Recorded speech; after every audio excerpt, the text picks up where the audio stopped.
Salut tout le monde et bienvenue à La Chapelle en ligne. Je m'appelle Loïc et je fais partie de l'équipe pastorale La Chapelle. Je suis vraiment content que tu sois là et si c'est une de tes premières fois, je tiens à te souhaiter la bienvenue. On est dans une série sur les miracles de Jésus et cette semaine, c'est le pasteur Daniel Descaries qui est avec nous. On l'écoute ensemble et nous on se retrouve juste après. Bonjour La Chapelle. Vous allez bien? Good. Ça va pas, ça va aller mieux. Content d'être avec vous et participer à la série sur les miracles de Jésus. Et probablement un des plus grands miracles du ministère de Jésus a été la résurrection de Lazare.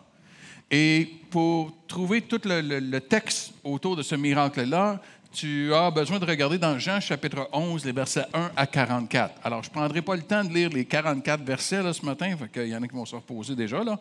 Hein? Mais en même temps, on va aller analyser, on va aller étudier, on va aller regarder ensemble ce miracle-là et voir s'il n'y aurait pas des leçons pour nos besoins de miracle et peut-être même des surprises dans ce miracle et les miracles dans nos vies.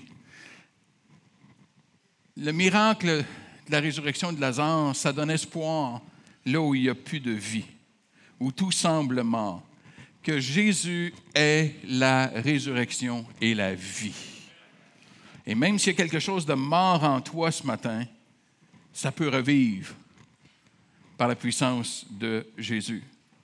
Le miracle permet certaines étapes avant que le miracle prenne place. Et les étapes qui vont précéder n'annulent pas le miracle dans ta vie. C'est possible qu'il y ait un processus avant le miracle dans ta vie. Ça ne veut pas dire que le miracle n'arrivera pas, parce que trop souvent, on semble présenter le miracle comme « voici la recette. Tu fais ça, ça, ça, miracle est arrivé. Amen, alléluia, tout le monde est heureux. » Combien est-ce qu'il y en a qui savent que ce n'est pas trop comme ça dans la vie? Hein? Et que dans ce miracle-là, on va voir qu'il y a des étapes, que le miracle permet certaines étapes dans un processus pour le miraculeux. La première chose qu'on remarque, c'est que le miracle permet quand même qu'il y ait des délais. Ça se peut qu'il y ait des délais. Et trop souvent, on a la pensée de l'instantané quand on pense au miraculeux. C'est instantané. On a prié, ça va arriver, amen, alléluia. L'instantané. Parce que, fondamentalement, on n'aime pas ça attendre. On va se confesser ce matin, là. Combien est-ce qu'il y en a que tu regardes le micro-ondes le temps qu'il fait ton popcorn? Ah oui! Le nouveau iPhone est 0,3 secondes plus rapide que le vieux. Ah, comment je peux vivre avec le vieux? 0,3 secondes. Je l'ai fait encore ce matin en m'en venant d'un feu de circulation. Je sais que je suis le seul à faire ça, hein? Mais tu en ligne la lumière rouge. Va-tu changer? Pas aussitôt qu'elle devient verte, à peine jaunâtre. Le pied sur le gaz. On n'aime pas ça attendre. Mais avec Dieu, avec Jésus, il peut y avoir des délais. Et il y en a dans le miracle ici de Lazare. Les versets 3 à 6, ça dit « Les sœurs envoyèrent dire à Jésus, « Seigneur, voici celui que tu aimes est malade. » Après avoir entendu cela, Jésus dit, « Cette maladie n'est point à la mort, mais elle est pour la gloire de Dieu, afin que le Fils de Dieu soit glorifié par elle. » Or, Jésus aimait Marthe et sa sœur, qui est Marie, et Lazare. Lors donc qu'il lui apprit que Lazare était malade, il resta 2 jours encore dans le lieu où il était. Il vient d'apprendre la nouvelle, « Ton chum il est malade. » Il reste là pendant 2 jours. Pire que ça, dans le verset 17, ça dit « Jésus étant arrivé, trouva que Lazare était déjà depuis 4 jours dans le sépulcre. » Ça faisait 4 jours qu'il était mort. Et comment, Jésus, tu l'as appris, puis tu arrives en retard, il y a un délai. Après la requête, ça prend encore 4 jours avant que... Il fait 4 jours qu'il est mort. Puis là, Jésus arrive. Et tu en attends d'un miracle dans ta vie. Ne mets pas un point d'exclamation où Dieu a mis une virgule dans ta vie. Laisse-moi le répéter. Mets pas un point d'exclamation là où Dieu a mis une virgule. Il y a une saison. Il y a un délai. Il y a quelque chose que Dieu est en train de faire. Il y a quelque chose que Dieu est en train d'agir. Tu ne le vois pas. Il y a un délai. Tu penses que tout est mort. Il y a un délai. Mais Dieu est en train d'agir. Persévère. Le délai ne veut pas dire qu'il n'y aura pas de miracle. Et as-tu vu à quel point on répète, dans les passages qu'on a lus, on répète à quel point Jésus les aimait? Jésus aimait Marc, Jésus aimait Marie, Jésus aimait Lazare. Parce que son délai n'a rien à voir avec son amour. Parce que son amour, elle est constante. Son amour ne change jamais. Elle est inconditionnelle, elle est stable, son amour. Elle est inchangeable. Peu importe tes circonstances, peu importe tes épreuves, peu importe tes délais, il t'aime. Il t'aime. Et c'est possible que parfois tu ne le comprendras pas. Je regardais les jeunes enfants tantôt. Hein? Puis en tant que parent, il y a un moment donné, là, tu as été cruel envers tes enfants. Hein? Puis là, je vois des victimes de cruauté assis devant moi. Là. Hein? Parce qu'à un moment donné, tes parents t'ont dit non, pas tout de suite. Mais je veux manger du chocolat pour déjeuner. Non. Plus tard. On se sentait dévasté. Dieu est plus grand que nous. Est plus grand que nous. C'est correct de dire, je ne comprends pas le délai. Je ne vois pas de raison pour le délai. C'est correct. Mais ça ne change pas son amour pour toi. Ça ne change pas son amour pour toi. Donc, s'il t'aime, il y a quelque chose qui est en train de se faire. Il y a quelque chose qui est en train de se travailler. Et as-tu remarqué quelque chose qui n'est pas nécessairement toujours prêché, mais Jésus a dit que cette maladie était pour la gloire de Dieu. Je comprends quand des gens ils ont des dons musicaux, de dire que c'est un don pour la gloire de Dieu. Ils vont faire la louange. Hein, des dons, quelqu'un qui a une belle voix, dire, ah, ça c'est un don de Dieu. Hein? Et toutes sortes de dons de Dieu qu'on va entendre, des choses positives. Mais la maladie peut être un outil de glorifier Dieu. Tu vois, même ton épreuve, même ta difficulté, même ta souffrance peut être un outil pour glorifier Dieu. On est à un autre niveau d'Évangile. On est au niveau de l'apôtre Paul qui a dit que par les blessures que lui vivait, il mettait le comble aux meurtrissures que le Christ avait vécu sur la croix. C'est un autre niveau, là, de profondeur, de comprendre que même la souffrance peut glorifier Dieu. Le miracle permet le délai. Le miracle permet aussi, et j'oserais presque dire révèle aussi, la confusion, surtout la confusion théologique.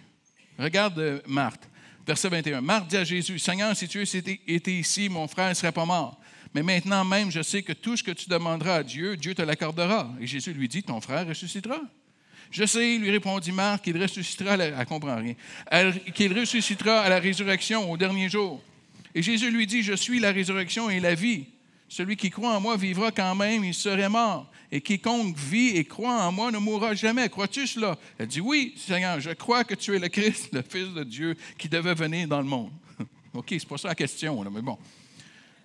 Sa sœur n'est pas mieux. Verset 32. Lorsque Marie fut arrivée là où était Jésus et qu'elle le vit, elle tomba à ses pieds et lui dit, « Seigneur, si tu étais ici, mon frère ne serait pas mort. » Tu vois, ils ont une confusion théologique. Ils ont une croyance, ils ont une doctrine qui empêche le miracle, qui empêche de comprendre la situation, qui empêche de vivre cette situation-là. Quelqu'un a dit, l'épreuve et la souffrance est le meilleur des théologiens. Parce que l'épreuve et la souffrance te forcent à aller plus creux. L'épreuve et la souffrance viennent ébranler toute fausse théologie, toute fausse compréhension, toute compréhension superficielle de l'Évangile et de la vie ici-bas. Si tu as vécu des épreuves, si tu as vécu de la souffrance, tu vas devenir allergique au simplisme chrétien, ces médias sociaux. Parce que tu sais que ça ne tient pas la route. Et les épreuves nous forcent à ébranler notre théologie. Le problème, ce n'est pas Dieu. Des fois, les gens disent, je ne comprends pas qu'est-ce qui se passe, ça devrait... C'est pas Dieu qui est le problème, c'est ta théologie de Dieu qui est le problème. C'est pas lui, il n'a pas changé. C'est toi qui as besoin de changer dans ta compréhension de qui est Dieu. Et quand on vit des épreuves, ça nous amène à aller plus creux. Il faut retrouver des ancrages plus profonds. Parce que mes difficultés, mes épreuves, mes souffrances me forcent à dire, attends, il y a quelque chose là qui ne tient pas la route. La vie chrétienne n'est pas une vie sans épreuves. La vie chrétienne, c'est une vie avec Christ au milieu de mes épreuves. C'est ça la vie chrétienne. Mais parfois, on présente la vie chrétienne comme une vie que tu vas être sur un nuage, tu vas flotter, tu vas jouer de la harpe, tu vas chanter Alléluia pour le reste de tes jours. Non, pas ici-bas. Non, pas ici-bas. Ici-bas, il va y avoir de la souffrance. Ici-bas, il va y avoir des difficultés. Donc, ta théologie va être ébranlée et ça se peut que ta théologie, et c'est correct, elle n'a pas besoin d'être parfaite, ta théologie. Même s'ils ne comprennent pas bien, ça n'empêchera pas le miracle. Le miracle permet aussi, troisièmement, les émotions. Verset 33. Jésus, la voyant pleurer, et les Juifs qui étaient venus avec elle, frémit en son esprit et fut tout ému. Et il dit, où l'avez-vous mis? Et le Seigneur lui répondit, viens et vois. Et Jésus pleura. Jean 11, verset 35, le verset le plus court de toute la Bible. Jésus pleura. C'est le plus court, mais en même temps, on dirait que c'est celui qui en dit le plus. Sur qui est Jésus. J'étais content de ce verset-là, moi. Parce que quand j'ai commencé mes études bibliques, on me demandait de mémoriser des versets. C'est drôle, dans la classe, on avait tous choisi celui-là. On en a un de fait. Jésus pleura. Jésus pleura. Jésus est tellement ému de voir ce qui se passe autour de lui qu'il s'est mis à pleurer. Tu vois, ce n'est pas un manque de foi de pleurer quand la situation est triste. Ce n'est pas un manque de foi. La situation est triste. J'ai entendu quelqu'un qui s'est fait reprendre dans les funérailles de sa grand-maman qui était chrétienne. Puis la personne a pleuré, puis elle a dit, pourquoi tu pleures? Tu n'as pas de foi? Elle est au ciel. Oui, mais elle n'est pas avec moi, là. J'ai perdu ma grand-maman, là. Je sais qu'elle est au ciel. Amen. Mais je peux être triste de ne plus la voir pour un temps. J'ai le droit à ma tristesse quand la situation est triste. J'ai le droit d'être anxieux et angoissé quand la situation est angoissante. Ça nous dit que dans le jardin de Gethsémani, Jésus a été saisi d'angoisse. Une angoisse tellement intense que des grumeaux de sang ont sorti de son visage. Parce qu'il était saisi d'angoisse, même que ça dit qu'il était triste à mourir. J'espère. Il était pour le crucifier. S'il n'y avait pas eu d'émotion, il est en psychose, là. Il est déconnecté de la réalité. Il est angoissé parce que la situation est angoissante. D'être en colère. J'ai le droit d'être en colère. Ce n'est pas un manque de foi d'être en colère quand il y a quelque chose qui est injuste. Et tu vois, vous avez eu le même silence qu'un matin dans la première réunion.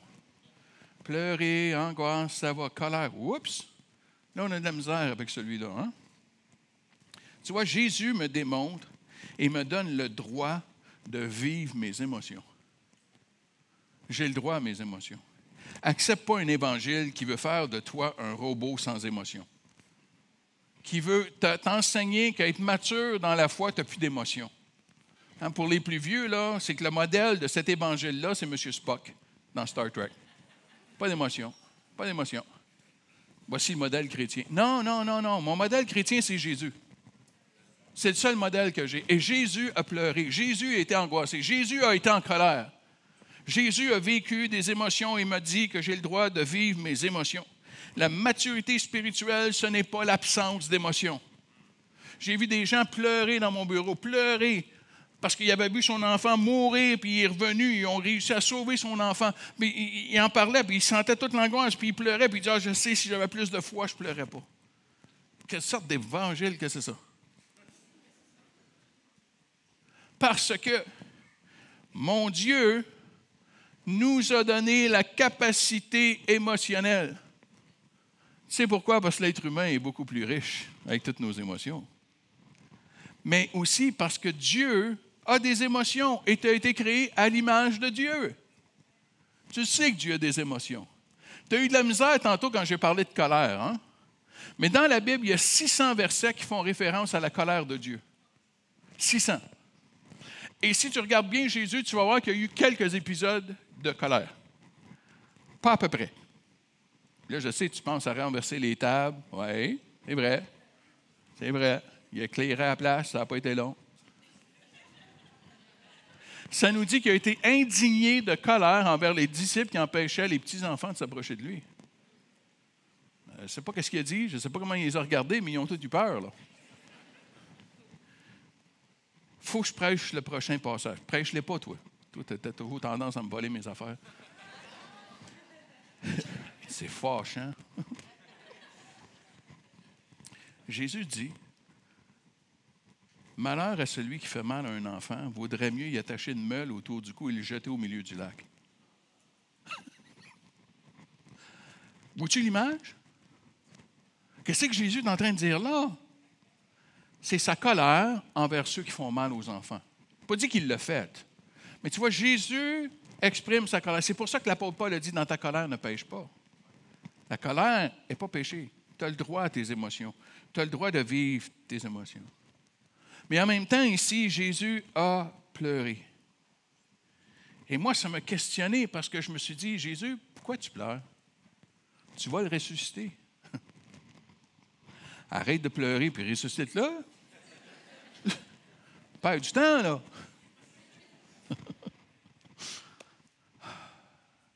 Jésus a pleuré pas seulement pour la souffrance qu'il voyait autour de lui, qu'il savait qu'il était pour soulager, mais il savait qu'il n'éliminerait pas toute souffrance dans la vie de toutes ces personnes-là. La réalité était, et elle est, Marie et Marthe qui vivaient le deuil de leur frère, un jour allaient le revivre. Mais cette fois-là, ça ne serait pas vrai, puis ça ne serait pas jusqu'au complet. Jésus savait qu'il y aurait encore de la souffrance sur cette terre. Et tu vois, le miracle ne veut pas dire qu'il n'y aura plus de souffrance ou d'épreuve dans ta vie. Ici-bas, vous aurez des épreuves, vous aurez des souffrances, nous a dit Jésus. La preuve qu'une fois qu'on a le miracle, on n'est pas garanti, c'est que toutes les personnes qui ont été guéries par Jésus sont mortes. Et Lazare est remouru. La souffrance n'a pas été éliminée. Elle a été soulagée, mais elle n'a pas été éliminée. Mais quel réconfort de savoir que lorsque je souffre, Jésus est là puis il pleure avec moi. Je ne suis pas seul. Jésus n'est pas indifférent. Jésus est pas assis sur son trône puis il s'en fout de ce qui se passe puis arrange-toi avec tes troubles. Non, il est là, il pleure. Je me souviens d'un temps où j'ai demandé au Seigneur, Seigneur, tu étais où dans mon enfance? Tu sais ce que j'ai vécu. Puis le Seigneur m'a simplement dit, oui, j'ai tout vu, Daniel. J'ai tout vu. Mais tu étais où? J'étais là. Et il m'a montré des événements, il m'a montré des choses où c'était, c'était toi, ça? Je n'avais pas réalisé que c'était lui qui était là. Mais j'ai dit, quand tu regardais ce qui se passait, puis j'ai juste senti le Seigneur me dire, je pleurais, Daniel. C'était pas ce que je voulais pour toi. Je pleurais. Le réconfort de savoir que je n'étais pas seul, qui est là à mes côtés, qui pleure avec moi, qui n'est pas indifférent. Le Psaume 23 me le dit, quand je marche dans la vallée de l'ombre de la mort, je ne crains aucun mal, car tu es avec moi. Tu es là avec moi. Et tous les miracles ici-bas sont temporaires, mais le seul miracle éternel, c'est mon salut et ma vie éternelle avec lui là-haut. Et c'est là ce que Jésus est en train de dire. Je suis la résurrection et la vie. Celui qui croit en moi ne mourra pas. Ne mourra pas parce que nous avons la vie éternelle. Mais le miracle peut permettre des obstacles. Les versets 39. Jésus dit, ôtez la pierre. Et Marthe, la sœur du mort, lui dit, Seigneur, il sent déjà, car il y a 4 jours qu'il est là. Et Jésus lui dit, ne t'ai-je pas dit que si tu crois, tu verras la gloire de Dieu? Et ils ôtèrent donc la pierre. Pour la résurrection de Lazare, il fallait enlever la pierre. Il fallait enlever un obstacle qui empêchait le miracle. Et je me suis posé la question, mais c'est quoi les obstacles dans ma vie qui empêchent le miracle? Est-ce qu'il y a des obstacles dans ma vie? Et tu as remarqué que la pierre qui était là c'était pertinent parce que ça sentait pas bon. Ça sentait la mort. Et je me suis dit, y a-t-il des obstacles dans ma vie qui font en sorte que ça l'empêche le miracle? Y a-t-il des pierres qui ont besoin d'être enlevées dans ma vie? Et quand j'ai commencé à réfléchir, j'ai dit, des fois, c'est la pierre des circonstances. Parce qu'on regarde dans nos circonstances, on regarde autour de nous, puis c'est impossible. C'est l'impossibilité. Et mon raisonnement humain peut être un obstacle. Pas eu d'emmène, mais c'était bon, ça. Ma compréhension humaine peut être un obstacle parce qu'elle est limitée pour comprendre la grandeur de Dieu. Que mon Dieu est plus grand que mes circonstances, qu'il est le Dieu de l'impossible. C'est pour ça que Paul dit, quand je me confie en Dieu, je vais avoir une paix qui surpasse toute intelligence. Parce que mon intelligence va me dire, « Hey, tu devrais être stressé, là, il n'y a rien qui a changé. » Et pourtant, il y a une paix. Pourtant, il y a une paix qui surpasse toute intelligence. Il peut y avoir la pierre de doute, parce qu'on va douter. On regarde les circonstances, puis on se met à douter. Et j'aime tellement la phrase avec la série Miracle, parce que c'est vrai que dans le monde, on dit qu'il faut le voir pour le croire, mais la Bible dit non, il faut le croire pour le voir. La foi, c'est l'espérance des choses qu'on ne voit pas comme si elles étaient déjà. C'est un don. Il y a quelque chose qui est là, parce que le doute peut m'empêcher de voir le miraculeux dans ma vie. Mais parfois, c'est la pierre de mes propres comportements. Le sentiment d'être disqualifié, le sentiment d'être indigne à cause de mes comportements, un sentiment de culpabilité profonde, des comportements, des addictions, des dépendances. Ça sent pas bon. Ça sent pas bon. Il y en a, tu serais gêné de me dire qu'est-ce que tu as fait vendredi soir encore une fois, ou qu'est-ce que tu as fait hier, les rechutes que tu as vécues, ou peut-être les choses qui sont passées. Ça sent pas bon. Et dans ces comportements-là que tu te sens tellement mal, j'aime mieux laisser tout bien caché. Je ne veux pas aller là. Ça fait trop mal. Je ne veux pas aller là. Ça ne sent pas bon. Et j'oublie complètement 1 Jean, chapitre 1, verset 9, qui dit « Si nous confessons nos péchés, il est fidèle et juste pour nous pardonner. » Il est fidèle et juste. On a juste à lui confesser nos péchés. J'ai l'impression que mes comportements font en sorte que je ne mérite pas. Je ne mérite pas l'intervention de Dieu dans ma vie. Je suis disqualifié. Je peux-tu te dire quelque chose ce matin? On l'est toutes. Il n'y a personne de nous autres qui le mérite. Il n'y a personne de nous autres qui le mérite. J'ai un jeune pasteur à qui je parlais, puis il dit, je ne me sens pas à la hauteur, j'espère. Il m'appelait pour être encouragé. Oui. Tu ne te sens pas à hauteur? Tu as raison, tu n'es pas à hauteur. En plein ça, tu as tout compris. On n'est pas à la hauteur. Pas une question de mérite. Mes comportements de disqualifier, c'est sa grâce. C'est sa grâce. Mais des fois, j'ai besoin d'enlever la pierre de l'orgueil. De l'orgueil que je vais être capable tout seul. Je vais être capable. Je n'ai pas besoin d'aide. Ma religiosité devient ma source d'aide. Parce que hey, je lis mes 5 chapitres de la Bible à tous les jours. Il n'y a rien qui rentre, puis ça n'a pas d'impact, mais ça, c'est pas grave, je la lis. C'est une parenthèse qui n'était pas dans la première réunion, ça. Hein? Okay. Hein? Je fais tous les actes, je vais à l'église 2 fois par semaine, puis je fais toutes les choses. Hein? Et je vais gagner ma résurrection par mes performances. Je suis capable. Quand j'ai 41 ans, à 41 ans, j'étais à l'université pour devenir thérapeute. Puis, parce qu'on veut devenir thérapeute, ils nous disent, il faut que tu ailles en thérapie. Voyons donc. Je vais devenir thérapeute, là. Hein? Puis, je m'excuse, mais je suis pasteur. Fait que c'est clair que je n'ai pas besoin de thérapie, moi, là. Voyons donc. Qu'est-ce que je vais faire en thérapie? Hein? Et en thérapie, il y a quelque chose qui a émergé dans mon cœur. Il y a une blessure qui était là et qu'elle ne sentait pas bonne. Ouf! Puis elle était douloureuse. Puis elle était creuse. Puis elle était souffrante. Puis je me souviens quand ça a émergé, comment je me suis senti, puis je me suis senti envahi, puis ça sentait la mort, ça sentait pas bon. Puis je me souviens, après la session de thérapie, j'ai embarqué dans ma voiture puis j'ai dit à Dieu, Seigneur, qu'est-ce que je comprends pas, là? Je comprends pas, là. Ça fait 20 ans que je marche avec toi, là. Je suis dans le ministère depuis plusieurs années, puis on n'a jamais adressé ça dans mon cœur. On n'a jamais été là. Ton Saint-Esprit n'a jamais été là dans mon cœur. Puis le Seigneur m'a juste dit, Daniel, tu n'étais pas prête. Tu ne me faisais pas assez confiance. Tu te basais sur tes forces. Il y avait une pierre de religiosité qu'il fallait qu'il soit enlevée. Tu dis, Seigneur, OK, tu vas aller là aussi, là. Tu vas aller là aussi. Je ne sais pas s'il y en a qui ont déjà vu, peut-être que tu l'as sur ta voiture, tu iras l'enlever tantôt, c'est pas grave. Mais il y en a qui avaient des plaques sur la voiture. God is my co-pilot.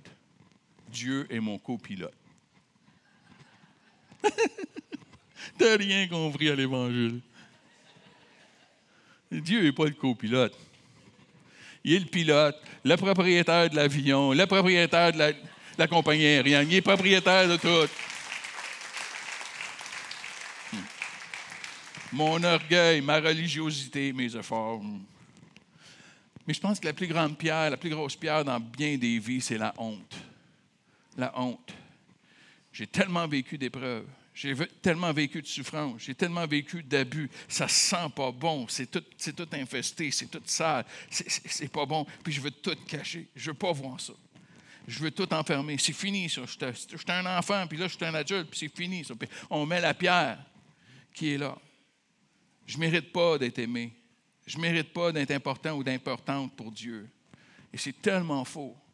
C'est tellement faux. La culpabilité, c'est que j'ai commis une erreur. La honte, c'est que je suis une erreur. Et ça, c'est faux. Parce que le psaume 139 me dit que je suis une création merveilleuse. Tu as été voulu et désiré par Dieu. Tu as peut-être été une surprise pour tes parents. Tu as peut-être été un accident pour tes parents. Tu as peut-être été « Oh! » pour tes parents. Mais Dieu, lui, t'a désiré. Et Dieu t'a donné la vie et il t'a créé à son image. Et tu es une créature merveilleuse ce matin. Tu as le droit de vivre. Tu as le droit d'exister. Tu as le droit. Parce que Dieu te le donne. On ne te l'a peut-être pas donné, mais Dieu te le donne, ce droit-là. Est-ce qu'il y a une pierre dans ta vie qui a besoin d'être enlevée ce matin? Tu dis, oui, mais comment on l'enlève, la pierre? Tu as vu que ce n'est pas Jésus qui l'a enlevé, hein? Ce n'est pas Jésus qui l'a enlevé. Ce n'est pas Lazare non plus. Il est mort. On ne peut pas l'enlever. Il y a des gens qui sont venus enlever la pierre.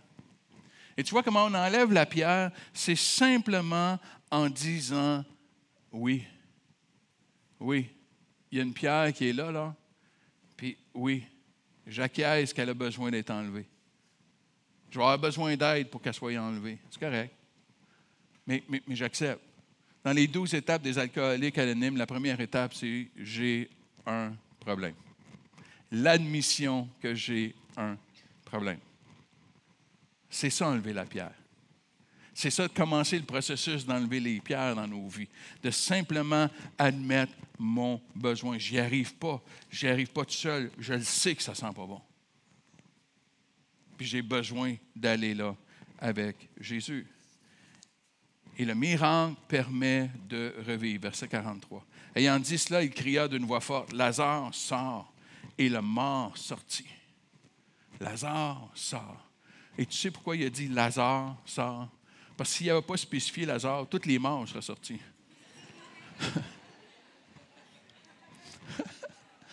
Fait qu'il était spécifique. Lazare, sort. Malgré le fait que Lazare il est mort depuis 4 jours, ça n'a pas empêché Jésus de ramener la vie et de faire revivre Lazare. Et c'est la même chose pour toi et moi aujourd'hui. Il peut y avoir des endroits dans ta vie que c'est la mort, ça ne sent pas bon, il n'y a plus d'espoir. Tu dis, c'est impossible. Il n'y a plus de possibilité. Mais il demeure le Dieu de l'impossible et il peut ramener la vie là où il y a la mort en toi.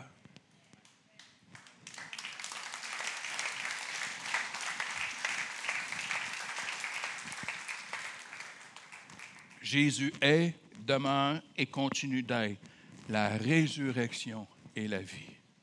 La résurrection et la vie dans ta propre vie. que Jésus peut ramener la vie. Il n'y a rien d'impossible pour lui. Tu as peut-être l'impression que c'est mort, mort. Mais Jésus peut ramener de son souffle la vie. Il peut ramener la vie. Le dernier point, c'est que le miracle permet l'aide humaine. Verset 44, ça dit « Et le mort sortit, les pieds et les mains liés de bandes et le visage enveloppé d'un linge. Et Jésus leur dit, déliez-le et laissez-le aller. » As-tu vu que ce n'est pas Jésus qui le fait? Il envoie des gens pour le faire. Le mort ressuscité est encore lié par les vêtements de mort. C'est comme une momie. Fait que quand Lazare, là, il a été ressuscité puis il est sorti de la tombe, là, il n'est pas sorti « Hey, ça va? Hey. » Non. Il est sorti comme ça.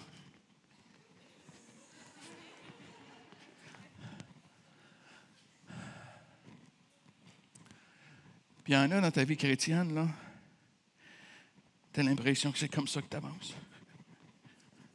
Il y a tellement de vêtements de mort autour de toi. Il y a tellement de vêtements de mort qui te tiennent liés. Et Jésus envoie des gens pour libérer et délier Lazare. Et Jésus le permet encore aujourd'hui. Jésus est le seul qui donne la vie. Il n'y a aucune thérapie qui donne la vie. Aucune. Mais, une fois que j'ai la vie, c'est possible que j'ai besoin d'aide pour me libérer de tous les vêtements de mort qui m'enveloppent. N'est-ce pas là une des puissances et une des forces des groupes des alcooliques anonymes ou des narcotiques anonymes?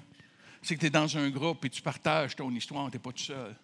Puis il y a des gens qui t'aident parce qu'ils ont passé ce chemin-là.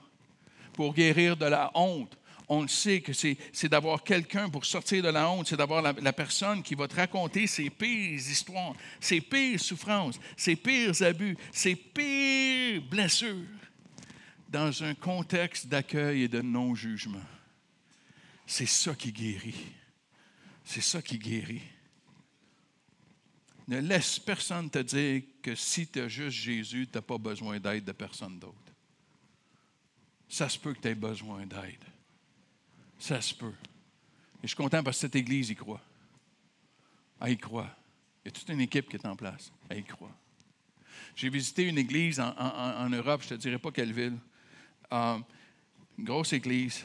J'avais été invité là comme par accident. Je n'étais pas supposé, en tout cas, c'est compliqué. Et cette église-là, ils ont des bâtiments, c'est énorme. Et ils ont acheté quasiment tout le coin de la rue. Là. C'est phénoménal ce qu'ils ont fait, c'est incroyable. Et juste à côté de l'église, il y a une clinique de relations d'aide. Je dis, wow! Vous avez une clinique de relations d'aide, de psychologie, puis de psychologue? Oui. OK, là, tu as mon attention solide. Là, tu l'as. Là. OK. Fait que, comment ça fonctionne pour les gens dans l'Église quand ils veulent prendre un rendez-vous, les frais, les coûts, la confidentialité? Moi, je suis parti, là. Hein? Comment ça fonctionne? Puis le pasteur, il est là, il me regarde. Hein? Il dit, mais non! Ça, c'est pour les inconvertis. Les gens de l'Église, ils ont Jésus.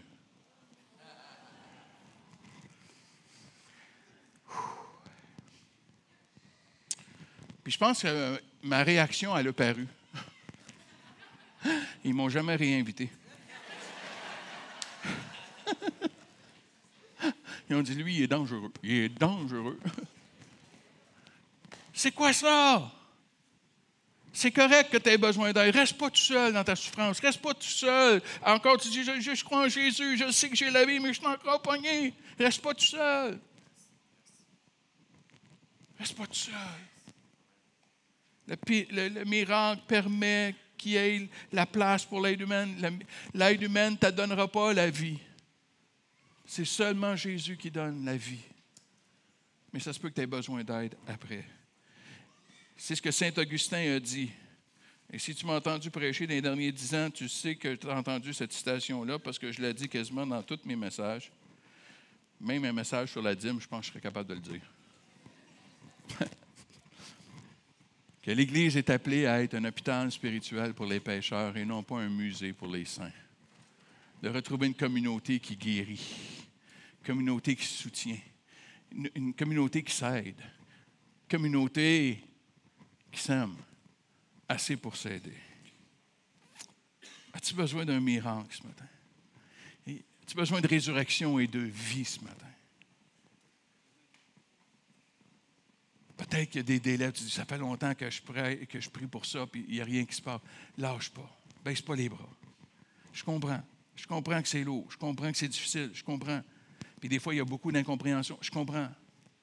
Mais sache que ça ne remet pas en question son amour pour toi. Parce que son amour est inchangeable, son amour est inconditionnel. Et c'est OK que tu aies des larmes, c'est OK que tu aies des émotions, tu as le droit à tes émotions. Parce que la situation, elle est triste, elle est confuse, elle est souffrante.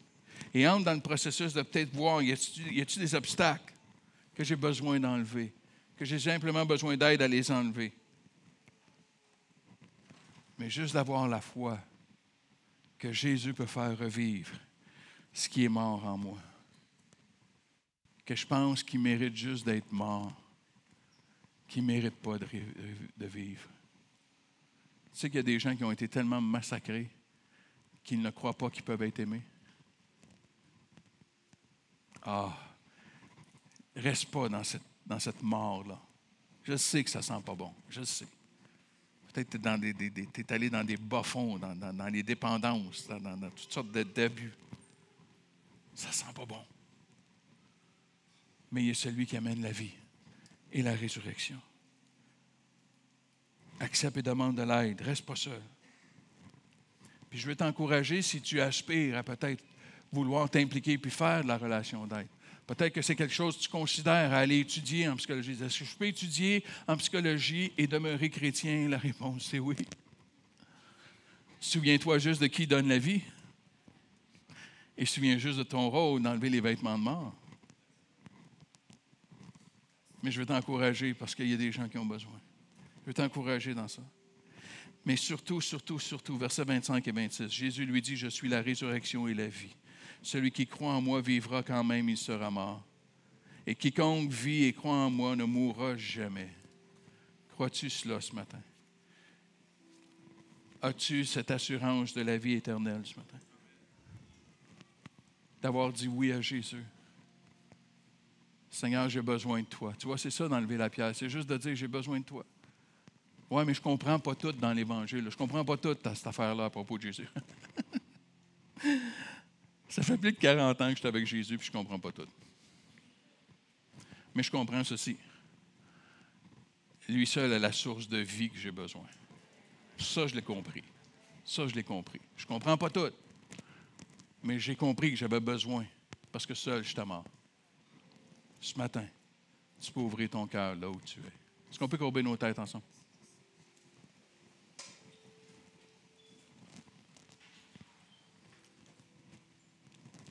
Tu as besoin d'un miracle ce matin. Il y a des choses qui sont mortes en toi. Des blessures, des souffrances, des épreuves, des abus. Ça a tué quelque chose en toi. Puis il y a plein de pierres qui ont besoin d'être enlevées.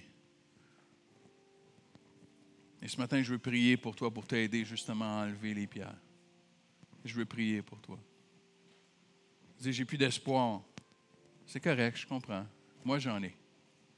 Fait que je vais prier pour toi. Peut-être tu es ici, on t'a invité ou tu es venu par curiosité. Mais tu n'as pas cette assurance de la résurrection et de la vie en toi. Ta vie est vide. Puis tu le sais qu'elle est vide. Tu le sais que tu n'es pas heureux. Et je ne te parle pas d'un bonheur éphémère, je te parle d'un bonheur profond, existentiel. Un sens à ta vie. J'aimerais prier pour toi aussi ce matin. Si tu te reconnais dans un de ces groupes-là ce matin, voudrais-tu lever ta main là où tu es, juste pour que je sache pour qui je vais prier dans quelques instants. Mais j'ai besoin d'un miracle dans ma vie. Ça ne se sent pas bon. Il y a des blessures, il y a des souffrances, puis ça ne sent vraiment pas bon. Si tu connaissais tout ce que j'ai vécu, peut-être c'est de sortir de la honte, de réaliser qui tu es en Dieu. Et surtout de ressentir tout son amour. Peut-être que tu es ici pour la première fois et tu dis, Seigneur, viens dans ma vie. Je sais que je suis perdu et je ne comprends plus. Là. Je le sais. Juste de lever ta main là où tu es. Seigneur, je te prie pour chaque personne qui ont levé leurs mains. Je te prie même pour celles qui ont même pas la force, tellement ils se sont accablés de lever leurs mains. Ils ont honte, ils sont gênés. Je te prie maintenant, Seigneur, que tu viennes enlever les pierres qui empêchent possiblement que tu viennes faire ton œuvre dans leur vie. Viens souffler le vent, le souffle de vie. Viens souffler le roi, le souffle de vie, qui fait revivre ce qui était mort, qui relève la tête de celui qui est abaissé, de celui qui est courbé. Viens faire ton œuvre de guérison dans les cœurs ce matin. Je te prie pour ceux que c'est peut-être la première fois qu'ils ouvrent leur cœur pour que tu viennes dans leur vie. Je te prie, Seigneur, que tu viennes faire une œuvre dans leur vie maintenant, qu'ils ressentent ta présence, qu'ils la ressentent, qu'ils ressentent ton pardon, pardon des choses qu'ils ont faites, qu'ils n'auraient pas dû faire, les choses qu'ils n'ont pas faites, qu'ils auraient dû faire, qu'ils ressentent ton pardon maintenant. Seigneur, merci pour ton amour inconditionnel, peu importe où j'en suis, dans mon besoin du miracle.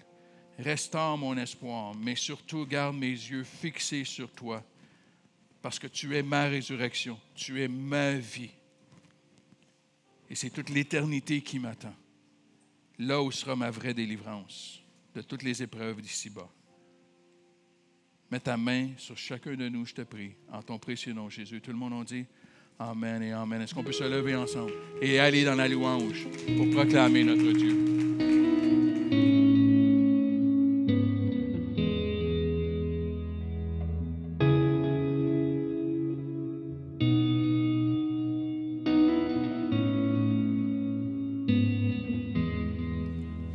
Jésus seul est mon espoir, lui ma lumière, ma force, mon chant, pierre angulaire, ferme rempart. Quand l'orage devient violent, oh quel amour, oh quelle paix, les luttes cessent, la peur se tait, mon réconfort, mon plus grand bien, dans l'amour du Christ je me tiens.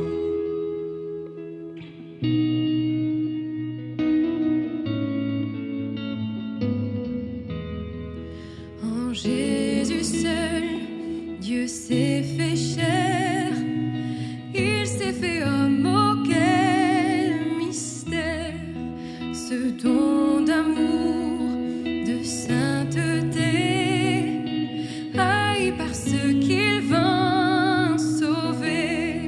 Jusqu'à la croix, il s'est livré, sur lui la colère est tombée. Tous mes péchés, il les a pris, par la mort de Jésus, je vis.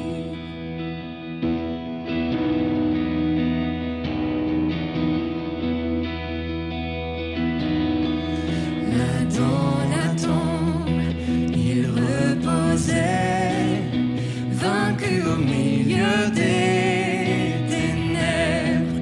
Quel glorieux jour il apparaît, d'entre les morts il se relève, et sur ma vie, par sa victoire, le péché perd tout son pouvoir.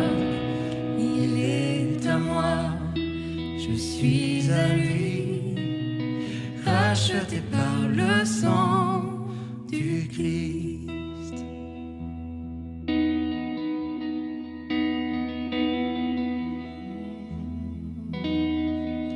Je vis en paix, je meurs sans crainte, gardé par la force du Christ, du premier cri au dernier souffle. Jésus est maître de ma vie,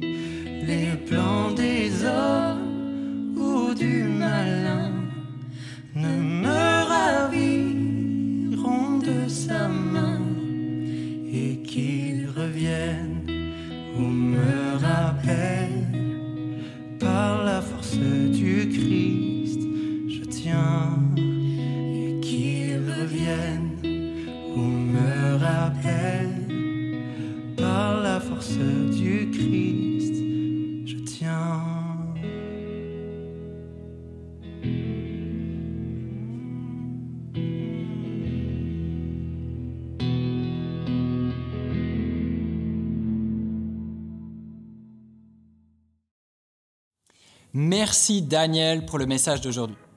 Et toi, est-ce que tu attends un miracle dans ta vie mais il tarde d'arriver? Ou est-ce que tu es dans la confusion et devant toi il y a des obstacles? Ne perds pas espoir. Jésus peut ressusciter ce qui est mort dans ta vie. À la chapelle, la communauté est tellement importante pour nous. Si tu es dans la région de Montréal et que tu as l'occasion de nous rejoindre, alors tu peux venir à Montréal, à la chapelle Rosemont. On a des réunions à 9h30, 11h30, à la salle Père Marquette tous les dimanches. On a aussi des réunions au Myland, à Montréal toujours, à 18h au Théâtre Fairmount.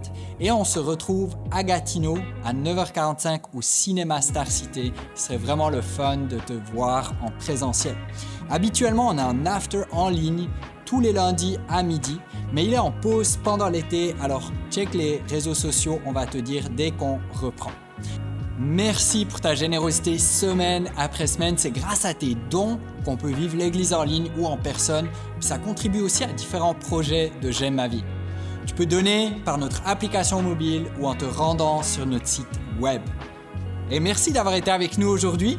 On se voit dimanche prochain, soit en présentiel à Montréal ou Gatineau, ou en ligne ici sur notre chaîne YouTube. Bonne semaine.